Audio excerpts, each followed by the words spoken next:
Iran, les visages de la colère, documentaire réalisé par Virginie Plot et Shoref Afkari. Ce dernier, vous l'avez compris, a entièrement tourné ce film clandestinement pour rendre compte au plus près du soulèvement Femmes, Vie, Liberté qui a durablement secoué le pays. Et maintenant, quelles conséquences l'affrontement récent avec Israël va-t-il avoir en Iran? Nous allons nous poser la question avec nos deux invités présents aujourd'hui sur ce plateau de débat doc. Farid Vaïd est tout d'abord avec nous. Bienvenue à vous.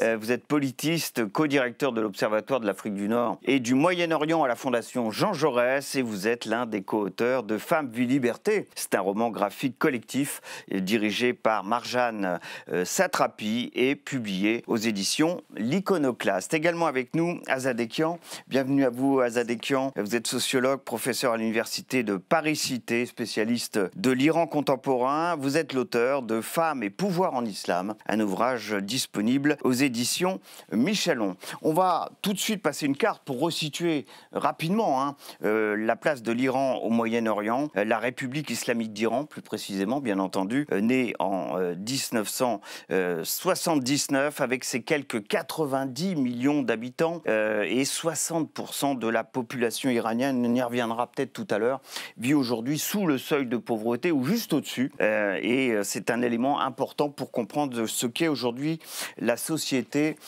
iranienne. Vous disiez, à l'occasion du conflit qui a eu lieu sur place, rappelons que ce conflit a débuté dans la nuit du 12 au 13 juin dernier, avec des frappes aériennes provoquées par Israël. Ce conflit a duré 12 jours sur place. Et durant ce conflit, vous disiez, le pire scénario serait le maintien d'un pouvoir affaibli qui se vengerait sur son peuple, tandis que l'économie plongerait au plus bas. Nous y sommes aujourd'hui en Iran ? Alors c'est le pire scénario dans les scénarios, disons, probables. Et beaucoup d'Iraniens avaient peur dès le début en fait, de cette situation en disant que les Israéliens commencent, on va dire, un pari dangereux. Et si la finalité de cette opération n'est pas ce qu'ils espèrent obtenir, c'est les Iraniens, c'est la population iranienne qui va en payer le prix. Ce n'est pas l'armée israélienne. Est-ce qu'elle en paye déjà le prix au moment où nous parlons aujourd'hui? On parle de plus de 700 arrestations dans le pays aujourd'hui. La répression va être sanglante. Ouais. Le régime iranien, encore une fois, à défaut de pouvoir faire la guerre aux Israéliens, va faire la guerre à la population iranienne, ce qu'elle a toujours fait. Donc ça va être des centaines d'arrestations, ça va être des exécutions dans les prisons, ça va être des transferts de prisonniers politiques, et beaucoup de militants politiques en Iran vont être accusés d'être des espions israéliens, de collaboration avec un ennemi extérieur. C'est déjà le cas. Ouais. C'est déjà le cas, mais ça va être de pire en pire. Et la situation est de plus en plus difficile pour la population iranienne. Il faut aussi parler de l'économie. On a dit que 60% des Iraniens vivent sous le seuil de pauvreté. On ne voit aucune porte de sortie de cette crise économique. Donald Trump pourquoi il enlèverait les sanctions économiques maintenant que le régime est fortement affaibli? Donc c'est ce qu'on a vu aussi dans le documentaire. Finalement, il y a beaucoup de désespoir. Alors, il y a de l'espoir, on va revenir, il y a aussi de la lumière, il y a aussi des raisons d'être confiant pour l'avenir de l'Iran. Mais c'est vrai que dans un avenir proche, dans l'immédiat, la situation économique, sécuritaire, politique, tout semble devenir de plus en plus difficile pour les Iraniens. Parmi les chiffres dont nous disposons, alors ça varie selon les sources, mais environ 70% de la population iranienne ne soutiendrait pas aujourd'hui le régime.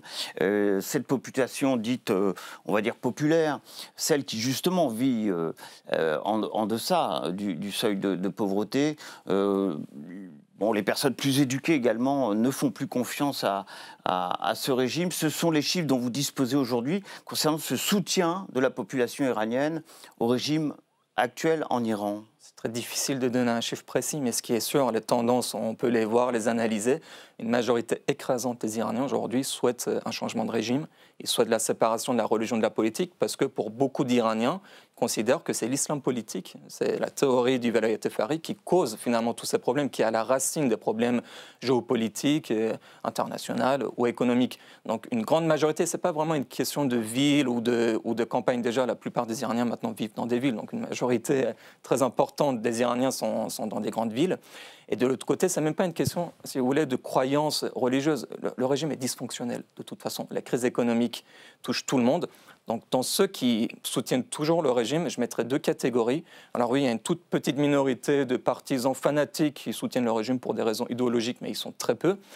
et ceux qui soutiennent le régime pour des raisons économiques. Donc les oligarques, proches des gardiens de la révolution, qui sont ceux qui aujourd'hui contrôlent vraiment le pouvoir en Iran. Il faut arrêter de dire le régime des mollahs. Moi, je dirais plutôt maintenant qu'on est dans le régime des gardiens et des oligarques. Alors, nous allons y revenir sur ces fameux gardiens de la Révolution. Vous aussi, vous vous êtes exprimé durant ce conflit.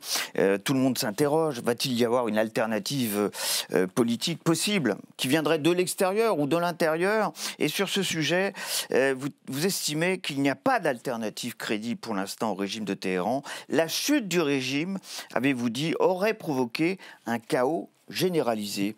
Expliquez-nous. Écoutez, parce que je pense qu'en Iran, nous avions eu une société civile qui était en train de monter en puissance malgré la répression du mouvement Femmes, Vie, Liberté. C'est-à-dire que les étudiants, les employés, les femmes, les féministes étaient en train de se restructurer et remonter en puissance, avoir des revendications. Ce mouvement, on oublie souvent, a eu des acquis nombreux. Et donc, avec les bombardements israéliens contre l'Iran et la guerre de 12 jours. Vous diriez que ce mouvement a infusé dans la société iranienne? Absolument. Ou une partie de la société Absolument. iranienne? Oui. À cela s'ajoute le fait qu'un certain nombre de minorités ethniques et religieuses, surtout les Kurdes, surtout les Baloutches, aussi faisaient partie, et les Turcs aussi faisaient partie de ce mouvement. Et il y a par exemple une définition de qui est iranien, iranienne, s'est posée pour la première fois depuis 1906, depuis la révolution constitutionnelle. Et donc il y a eu une solidarité vraiment très intéressante et importante. Ce que je veux dire par ce que j'ai dit, c'est qu'à l'heure actuelle, avec les bombardements, avec la guerre, tout ce qu'on sait de l'Iran, c'est que cette société civile est très affaiblie. Il y a de plus en plus d'arrestations. Vous l'avez dit, 700 personnes ont été arrêtées très récemment.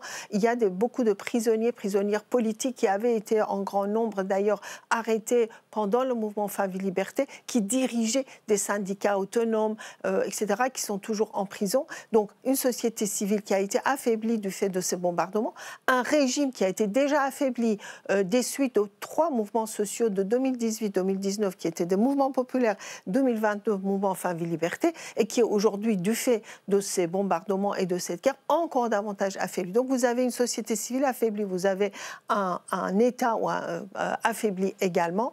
Au milieu, vous avez, comme ça a été dit, de plus en plus la montée en puissance des gardiens de la Révolution qui décident aujourd'hui à la fois pour les missiles et pour le nucléaire, etc., et qui sont en train d'accentuer, je dirais, la répression déjà existante. Et il y a une lutte de pouvoir au sein du pouvoir iranien, il faut le dire. Vous avez des modérés qui disent aujourd'hui, y compris les vice-présidents et le président aussi, par exemple, qui disent aujourd'hui, il faut faire une réconciliation nationale, il faut arrêter de taper sur la société civile. Il y a beaucoup de nos opposants, tant à l'extérieur de l'Iran qu'à l'intérieur, qui ont été contre la guerre imposée, etc. Donc faisons quelque chose avec eux. Et vous avez une minorité de très ultra qui disent exactement le contraire. Alors qui aujourd'hui dirige l'Iran? Malheureusement, de ce qu'on entend, c'est surtout à l'heure actuelle, comme on l'a dit, Khamenei qui est sorti de sa cachette pour parler et dire des choses. Un message vidéo, on ne l'a pas encore vu en public au moment où nous parlons. Disons qu'il a fait une intervention, pas en public, mais enregistrée. Il n'est pas sorti de sa cachette. Et ce qu'il a dit, c'était effectivement, il n'a pas parlé de nucléaire, il n'a pas parlé de grand-chose, mais sauf que ce qu'il a dit, en tout cas, n'allait pas dans le bon sens. Donc, en fait, à l'heure actuelle, et d'ailleurs, je pense que le président Macron est de cet avis aussi pour une fois, je partage son avis, à l'heure actuelle, la chute du régime aujourd'hui ne va pas nous emmener vers la démocratie, vers, par exemple, la liberté, etc. Mais le chaos, il faut voir où est l'Iran, il faut voir aussi les influences étrangères aussi qui s'exercent. Alors à propos des influences étrangères, peut-être, parce que là on a évoqué l'état de la politique intérieure à la sortie de ces différents mouvements que vous avez cités, notamment Femmes, Vie, Liberté, qui était très bien illustré dans ce documentaire. À l'extérieur, y a-t-il des solutions, des alternatives qui viendraient de l'extérieur possibles? On pense bien évidemment à Reza Pahlavi, qui n'est autre que le fils du Shah d'Iran, qui s'est exprimé d'ailleurs sur le réseau X durant ce conflit pour dire la République islamique est proche de la fin et est en voie d'effondrement. Lui souhaitait l'effondrement du régime. Oui. On aurait pu penser aussi aux moudjahidines du peuple. Pèse-t-il encore quelque chose à l'extérieur des frontières iraniennes? Écoutez, pour ma part, je pense que Reza Pahlavi, effectivement, pendant le mouvement Fin Vie Liberté, a construit une coalition aux États-Unis, a essayé de réunir un certain nombre d'opposants au régime islamique d'Iran. À l'époque, il a obtenu une certaine légitimité parmi un pourcentage dans la société iranienne, d'autant qu'il est le fils du Shah d'Iran et que le régime islamique d'Iran est tellement décrié, tellement détesté par la majorité écrasante de la population qu'à un moment, il y a eu l'espoir de voir Reza Pahlavi revenir en Iran. Alors, seulement maintenant, étant donné qu'il a été soutenu par Netanyahou, il a soutenu le bombardement de son pays. Vous savez, il y a beaucoup en Israël en 2023. Il était allé en Israël en 2023, alors que son pays était bombardé et que les civils iraniens étaient tués. Il a soutenu les bombardements. À ma connaissance, il a perdu sa légitimité. Quant aux Moudjahidines, ils ont effectivement collaboré avec le régime de Saddam Hussein pendant la guerre Iran-Irak. 88, effectivement. Et donc, ils n'ont pas encore été pardonnés par les Iraniens qui disent « mais comment peut-on envahir ?» La population iranienne n'a pas oublié. La population iranienne vraiment n'a pas oublié ce qu'ont fait les Moudjahidines et n'oubliera pas ce que Reza Pahlavi a fait, c'est-à-dire, à mon avis, bon, bien sûr, on n'est pas en Iran, on n'est pas en train de faire des sondages, mais on est sur les réseaux sociaux. Moi, je suis en contact aussi avec une partie quand même des Iraniens qui détestent le régime, je le souligne encore, mais n'acceptent pas que l'alternative prochaine soit mise en place par une invasion étrangère. Ils regardent l'Irak, ils regardent tous les pays alentours et effectivement, eux, ils revendiquaient la laïcité, la démocratie, la liberté, égalité hommes-femmes. Ce n'est pas Netanyahou qui va nous placer un régime en nous apportant tout ça. Hein. Les gardiens de la Révolution, vous en avez parlé tous les deux à l'instant, c'est un État dans l'État, les gardiens de la Révolution. Ils dépendent directement du guide suprême, Khomeini, aujourd'hui. C'est eux qui assurent la répression aujourd'hui, qui vont faire en sorte de garder le régime entre leurs mains, entre les mains de ce pouvoir. Je crois que c'est de l'ordre de 125 000 personnes. Ce corps d'armée, on peut l'appeler comme ça. Ce sont eux qui font la pluie et le beau temps aujourd'hui dans ce régime iranien. Ce sont eux aussi peut-être qui constituent l'oligarchie dont on parle beaucoup lorsqu'on parle d'Iran aujourd'hui. Ils détiennent à la fois sur le terrain politique et économique. Déjà, tout est dans leur nom. C'est les gardiens de la révolution islamique. Vous ne trouvez pas le mot Iran dans le nom en fait, de cette institution, ce qui est quand même très révélateur. Pour refaire un peu d'histoire, en fait, cette organisation a été créée après la révolution islamique, parce que l'ayatollah Khomeini, à l'époque, ne faisait pas confiance à l'armée régulière qui était constituée par le Shah d'Iran, donc l'armée impériale d'Iran. Et vu que Saddam avait attaqué, ils avaient quand même besoin d'un corps d'armée. Les gardiens étaient formés un peu avant la guerre lancée par l'Irak, mais ils ont gagné au fil et à mesure des années, notamment par l'ayatollah Khamenei, c'était sa stratégie aussi beaucoup. Ils ont gagné beaucoup de pouvoir, pas seulement militaire, parce que c'est des militaires, ils ont une armée de l'air, armée de terre, une armée aussi dans le Golfe Persique, mais ils ont aussi beaucoup gagné de poids économique. Donc en fait, les gros holdings en Iran, ce sont les gardiens qui les gèrent. Les projets de construction à Téhéran, dans les grandes villes, les routes, ils sont partout. Ils sont partout, c'est devenu, limite, on peut dire, une mafia, un peu à la russe. Le régime iranien, aujourd'hui, dans certains éléments... Le terme oligarchie, parfois utilisé. Sont beaucoup à l'oligarchie.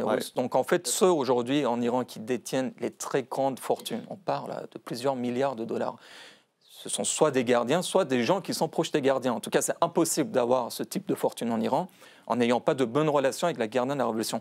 Donc aujourd'hui, que ce soit sur le plan économique, sur le plan de la répression, sur le plan militaire, c'est les gardiens, effectivement, qui ont le dernier mot. Alors oui, le guide... Vous avez été ébranlé par ce conflit ou pas? Parce que le numéro 1 des gardiens de la Révolution est tombé lors des premières frappes israéliennes.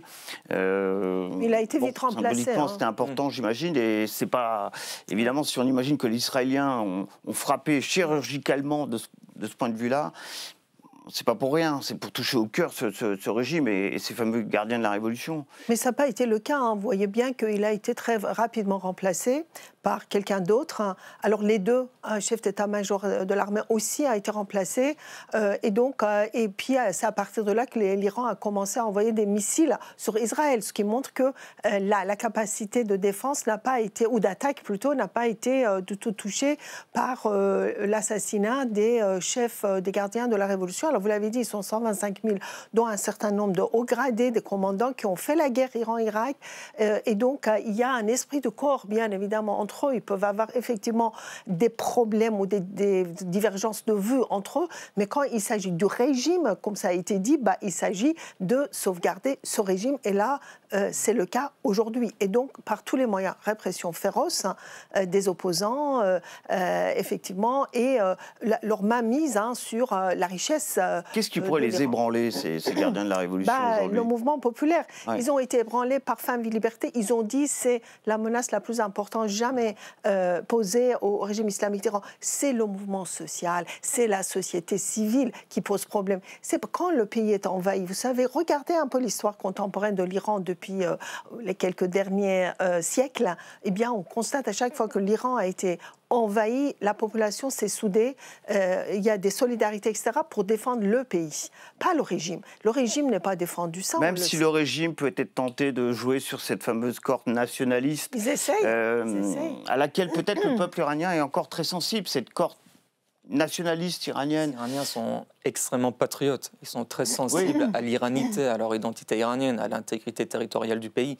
Mais le régime est tellement haï et détesté qu'ils ne vont pas pouvoir, on va dire, profiter de cet épisode pour finalement rallier les gens derrière eux. Donc il faut bien faire la différence entre les choses. Les Iraniens arrivent très bien à le faire. Il y a une solidarité entre les Iraniens, les médecins, les chauffeurs de bus, de taxi. Il y a vraiment une grande solidarité entre les gens. On voit assez bien dans le film que le film. Tout à fait. Ouais. Mais le régime est tout à fait haï. Et d'ailleurs, beaucoup d'Iraniens considèrent aujourd'hui que ce qui se passe, c'est quand même initialement la faute de l'ayatollah Khamenei, sa politique régionale, sa politique antisémite, anti-israélienne. Donc ça ne veut pas dire qu'ils aiment Netanyahou. Mais ils disent que si Netanyahou est en mesure de nous faire ça, c'est à cause de la République islamique. Qu'est-ce qu'on avait à faire de toute façon dans tout ce jeu géopolitique? Vous deviez sans doute parler de l'ayatollah Khamenei. Khamenei, oui, vous avez les Romani de la Révolution. Ouais. Alors, il reste une question qui reste entière, c'est le nucléaire. Le nucléaire iranien, alors c'est vrai que ça a été affiché comme un objectif de guerre du côté israélien, de détruire ce potentiel nucléaire, en tout cas de l'amoindrir dans des proportions très très importantes. Il y a tout de même 400 kilos d'uranium enrichi dont on a perdu la trace, semble-t-il. Vous l'avez retrouvé, la trace de cet uranium enrichi de l'un et l'autre, non? C'est le travail de l'Agence internationale de l'énergie atomique, et en fait on s'en rend compte finalement après 2 semaines que le droit international, c'est bien que les diplomates font un travail sérieux, que d'avoir des armes sophistiquées, c'est une bonne chose, mais c'est encore mieux d'avoir une vision politique. Donc aujourd'hui, j'ai quand même un sentiment très mitigé sur le résultat de cette guerre, si l'objectif c'était de détruire les capacités nucléaires de l'Iran. Qu'est-ce qui se passe après 2 semaines? Certes, ils ont été très affaiblis, certes, l'Iran n'a pas les mêmes capacités d'enrichissement aujourd'hui qu'il y a 2 semaines. En revanche, c'est le blackout. On ne sait plus ce qui se passe parce que c'était tout à fait envisageable, c'était très facile de comprendre qu'ils allaient rendre difficile la vie des inspecteurs de l'AIEA, qu'ils allaient encore moins coopérer avec l'AIEA. Donc normalement, vous savez, on nous pose beaucoup la question où sont les 400 ? Ce n'est pas notre travail de le dire, c'est le travail de l'AIEA de le dire. Et si le régime de Téhéran coupe les accès aux inspecteurs de l'AIEA, ce qui est un résultat direct des frappes israéliennes, finalement, ça veut dire que ce n'était peut-être pas la meilleure idée du monde de mener ces attaques-là. En fait, encore une fois, c'est un pari très dangereux. Soit ils doivent tout détruire, soit ils risquent d'avoir en face un Iran qui va se diriger, qui va être motivé de se doter de l'arme nucléaire. Quoi qu'il en soit, le Parlement iranien a adopté, c'était le 25 juin dernier, à l'unanimité, un projet de loi obligeant le gouvernement à suspendre sa coopération avec l'AIEA, la fameuse agence internationale de l'énergie atomique. Ça veut dire qu'un retour aux tables de négociation à propos de ce nucléaire après ce conflit vous paraît très compliqué? Pour l'instant, très compliqué, même si de la part des ministères des Affaires étrangères, il y a une volonté, ça a été dit, on va vouloir retourner à la table des négociations. Mais maintenant, je pense qu'il n'y a aucune date déjà prédéterminée d'une part. D'autre part, pour revenir à la question que vous avez posée à Farid Vahid, je pense que Netanyahou n'a pas attaqué l'Iran seulement pour son programme nucléaire. Les Iraniens et les Américains étaient en train de négocier. 5 rounds de négociations avaient déjà eu lieu et 6e round aurait dû avoir lieu un dimanche. Et lui, il attaque l'Iran le vendredi, ce qui veut dire que c'était pour empêcher que ces négociations entre Iran et États-Unis puissent aboutir. Netanyahu était très, très fragilisé chez lui. Il était face à une crise gouvernementale sans précédent. C'est pour se consolider aussi qu'il a attaqué l'Iran. D'ailleurs, on le voit aujourd'hui. Et puis, troisièmement, pour détourner les regards de Gaza et des crimes contre l'humanité qu'il est en train de commettre à Gaza en tuant la population civile. Donc, tout ça a fait que, voilà, il a attaqué l'Iran. Et malheureusement, on a vu que le droit international n'a pas été respecté puisque la guerre préventive n'existe pas dans le droit international. Donc, en fait, non, ça n'a pas abouti à quoi que ce soit. Ça a renforcé davantage la répression en Iran. Ça a affaibli la société civile iranienne. Ça n'a pas pu venir à bout du programme nucléaire du pays, les 400 kilogrammes d'uranium enrichi à 60%, on ne sait pas où ils sont. Et en plus de ça, les durs du régime sont maintenant en train de lancer une diatribe à la communauté internationale en disant suspension de collaboration avec l'agence et pas de négociation, etc. Et Trump, pareil, et Netanyahu, pareil. Donc, en fait, voilà, la société civile iranienne est prise en étau maintenant entre un régime répressif, Netanyahou et Trump. Est-ce que ce nucléaire iranien, peut-être pour rejoindre ce que vous nous avez dit tout à l'heure, peut tout de même créer un mouvement au sein de la société iranienne, des plus modérés peut-être parmi les soutiens du pouvoir actuel, sachant que c'est un investissement qui coûte cher, qu'un certain nombre de personnes au sein de la société iranienne décrient ce programme parce qu'il coûte cher. Et parce que finalement, ce n'est pas de l'argent qui retombe dans la poche des Iraniens, dans les fameux 60% qui vivent aujourd'hui en dessous du seuil de pauvreté. Il y a un sujet au sein de la société iranienne là-dessus. Dans la population iranienne, ils disent mais tout ça pour ça. Des années d'investissement, de crise économique, toutes les sanctions que l'Iran a subies, c'est en grande partie en raison de cette histoire, de ce dossier nucléaire. Donc effectivement, il y a un sentiment d'énorme gâchis. Les Iraniens regardent aussi les autres pays de la région. L'Arabie Saoudite, les Émirats, le Qatar, la Turquie, c'est des pays qui vont vers le développement et l'Iran qui stagne. Donc oui, il y a un sentiment vraiment de très grande frustration. Mais pour parler du régime, même s'il y a différents courants, il semble quand même que sur le droit, ce qu'ils appellent le droit à l'enrichissement, ça reste quand même une ligne rouge du régime. Donc les négociations vont être très compliquées. Et pour revenir sur la question initiale, je pense que le changement de régime arrivera en Iran de l'intérieur, mais vraiment par une bataille culturelle qui a lieu, que les Iraniens n'ont jamais arrêtée. Il n'y a pas de manifestation, nous on ne s'en rend pas compte, mais c'est vraiment une lutte de tous les jours. Et finalement, le régime en fait se videra de l'intérieur de son sens. Alors c'est impossible aujourd'hui de dire comment ça va tomber, quand est-ce que ça va tomber. Est-ce que ça va être comme la chute de l'Union soviétique ou un autre scénario? Mais ce qui est sûr, c'est que les Iraniens ont beaucoup avancé ces dernières années. Il ne faut pas dire que les mouvements sociaux en Iran étaient en échec. Non, les choses avancent concrètement. Et effectivement, comme ça a été dit, je ne pense pas que les bombes et les guerres de cette nature vont accélérer la chute du régime. Peut-être qu'on le dira plus tard, peut-être qu'on en aura eu tort, mais quand de toute façon Téhéran se vide, comment on va avoir un changement de régime en Iran? C'est avec des manifestations, c'est avec des Iraniens qui vont sortir dans les rues.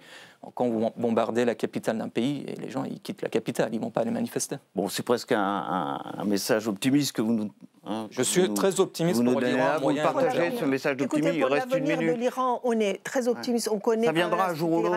La question c'est quand? À condition que ce pays ne soit pas envahi, ne soit pas bombardé, laissez cette société tranquille et vous allez voir que les Iraniens vont renverser le régime islamique d'Iran par leurs propres moyens.